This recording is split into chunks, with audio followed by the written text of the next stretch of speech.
Il y a des personnes qui savent beaucoup, trop parfois. Elles comprennent vite, anticipent, structurent, portent, et pourtant, quelque chose lâche. Le corps fatigue, les douleurs s'installent, l'élan et la motivation se figent, alors même que sur le papier, tout est cohérent. Ce que vous vivez n'est pas un paradoxe, c'est une logique. Quand l'intelligence dépasse l'architecture qui la contient, le système sature, tout simplement. Et le premier endroit où cette saturation apparaît, c'est le corps. Dans cette vidéo, je vais relier des éléments que l'on vous a appris à séparer. L'expertise, les systèmes sociaux, le corps, le temps et la manière dont l'information circule en vous. Vous allez comprendre pourquoi certains profils brillants s'épuisent, pourquoi les structures collectives tiennent grâce à leur capacité de sacrifice et pourquoi, en 2026, continuer sans recalibrage devient mécaniquement destructeur. Sur cette chaîne, on travaille sur les structures invisibles, celles qui soutiennent ou celles qui cassent. Je suis Nadège Gorek, bienvenue chez Nazra. Nous sommes le 6 janvier 2026. Autour de vous, la grande mise en scène de la rentrée a repris, les vœux, bonne année, les résolutions, cette année je vais, l'injonction à la pensée positive. On vous explique comment optimiser votre temps, votre énergie, l'information, l'intelligence artificielle, votre management, votre corps. Et pourtant, quelque chose résiste. Une nausée, un décalage, une fatigue qui ne disparaît plus, même quand vous faites tout bien, entre guillemets. Vous sentez que cette positive attitude de façade sonne faux. Vous savez intuitivement qu'injecter du carburant positif dans un moteur structurellement cassé ne produit qu'une chose, l'explosion. Ce n'est pas un manque de volonté, ce n'est pas non plus un manque d'expertise. Vous êtes probablement surdiplômé, surformaté, compétent, compétente, reconnu, avec plein de formations. Le problème, c'est la structure. La pensée positive est une hérésie quand les fondations sont brisées. C'est comme verser un carburant haut de gamme dans un réservoir percé. Vous ne créez pas du mouvement. Vous accélérez au contraire l'hémorragie. On vous a appris à découper le réel. L'économie d'un côté, la psychologie de l'autre, le corps à la fin, quand il lâche. Et vous êtes devenus un peu comme des experts en silo, incapables de voir la grille qui connecte tout.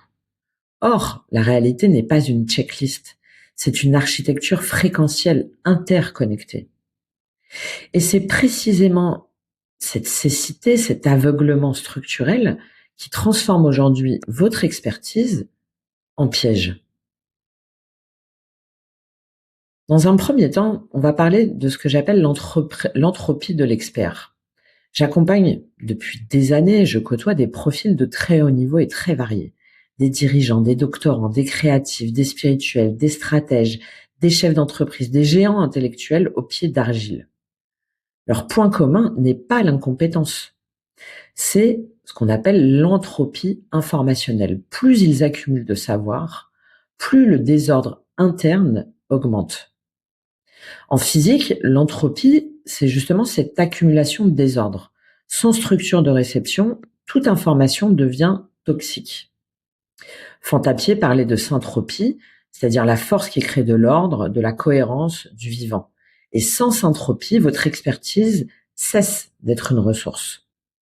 Elle devient un poids. Vous ne devenez pas plus puissant ou puissante en accumulant du savoir. Vous devenez au contraire saturé. Comme une bibliothèque sans architecture interne qui finit par s'effondrer. Et c'est exactement ce qui arrive aujourd'hui au management et à la façon d'être. On utilise la communication non violente pour rendre supportable un système intrinsèquement violent. Et là, à un moment donné, le corps rentre en scène. Le burn-out, c'est pas un problème managérial ou individuel, c'est une rupture d'ancrage biologique. Votre corps, que vous avez traité comme un outil de service, commence à traduire physiquement un désalignement structurel. Alors la médecine parle d'inflammation, la psychologie parle de stress. Quand votre corps commence à crier douleur et fatigue, on n'est pas sur une simple défaillance psychosomatique, c'est un signal biologique.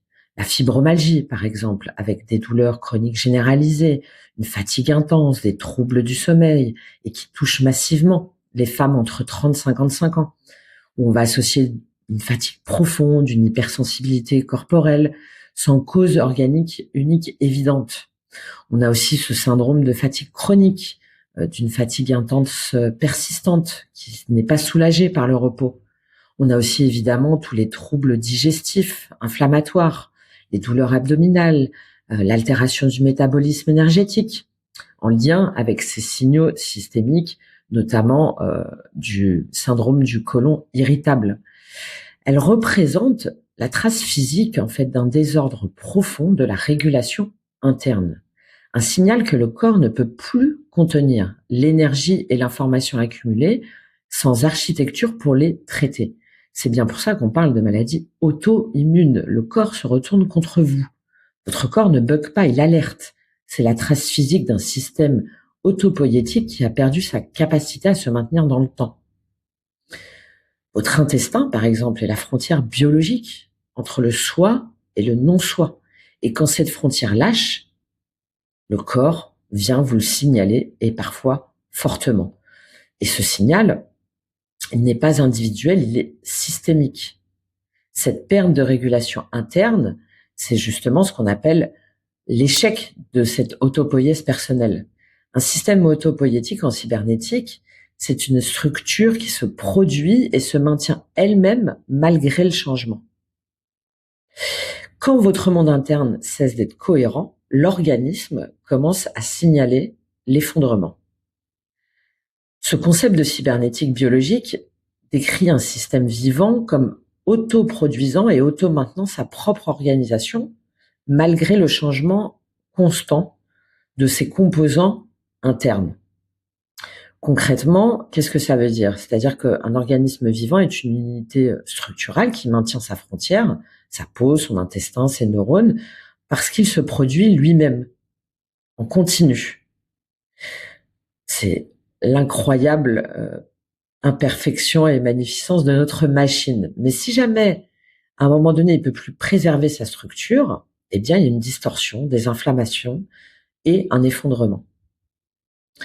Une cellule se maintient par cet échange constant de nutriments et d'informations à travers la membrane, le métabolisme, l'ADN, les signaux aussi biochimiques qui sont tous en boucle circulaire de production et de régulation.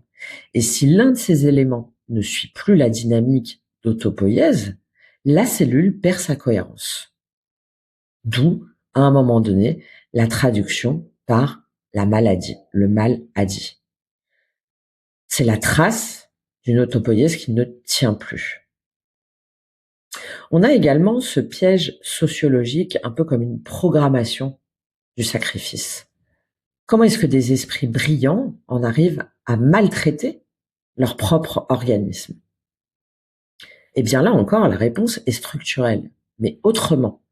Les systèmes, l'école, l'entreprise, les institutions sont autopoïétiques. Ils ne cherchent pas votre épanouissement. Ils cherchent leur reproduction par rapport à ce qu'on a dit juste avant.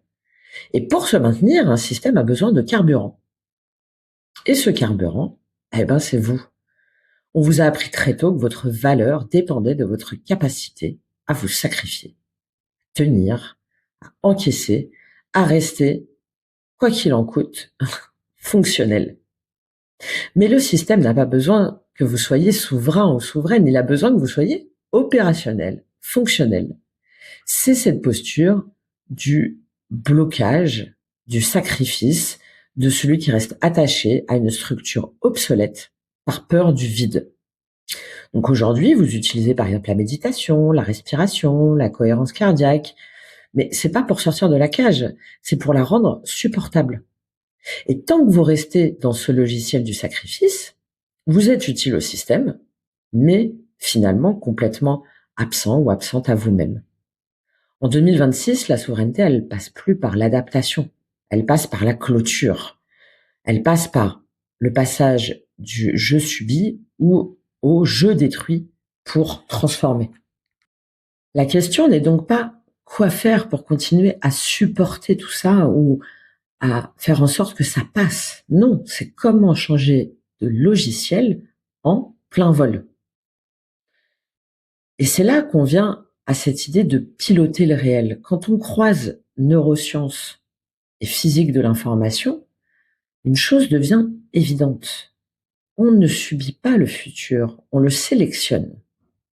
Votre état interne agit comme un filtre de réalité. La physique de l'information nous apprend que ce que vous vivez n'est pas simplement une réaction subjective. L'information circule, elle se traite, évolue sans cesse, et votre corps est l'interface la plus sensible de ce traitement. Le temps n'est pas un passage neutre, c'est la manière dont votre structure organise l'information.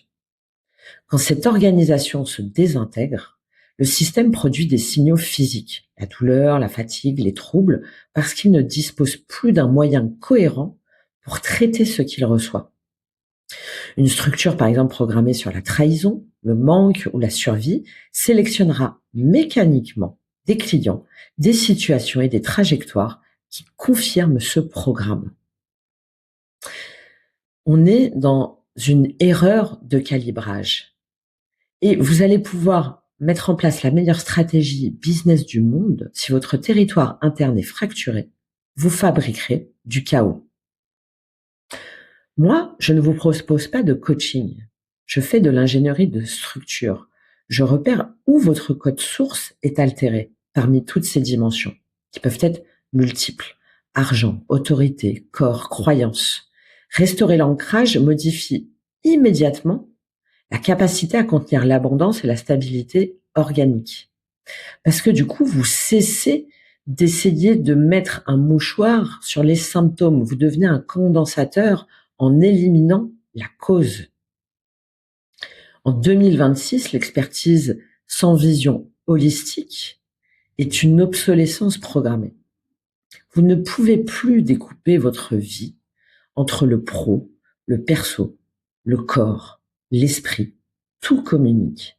Tout est information et désinformation. Programmation et déprogrammation. Mon rôle n'est pas de vous apprendre une méthode de plus. Mon rôle est d'intervenir sur votre architecture et de vous transmettre les codes, les clés, de relier une douleur d'épaule à un style de management, par exemple, un plafond financier à un narratif inconscient, une fatigue chronique à une faille de territoire. Pour ce début d'année 1, je vous propose 2 points d'entrée, le protocole de 7 jours, complètement gratuit, 7 mails pour identifier vos failles de code et sortir de cette saturation, ou bien l'audit de structure souverain, avec une intervention directe, précise, sans concession, sans compromis. C'est un acte pour vous de reprise de votre souveraineté. Vous pouvez commencer déjà par ce protocole avec ces 7 mails, ces 7 questionnements. Le système ne récompensera jamais celui qui a besoin de lui pour exister. L'objectif est de couper la corde et de restaurer votre territoire. C'était Nadège Gorek pour Nazra. Bienvenue dans la structure réelle.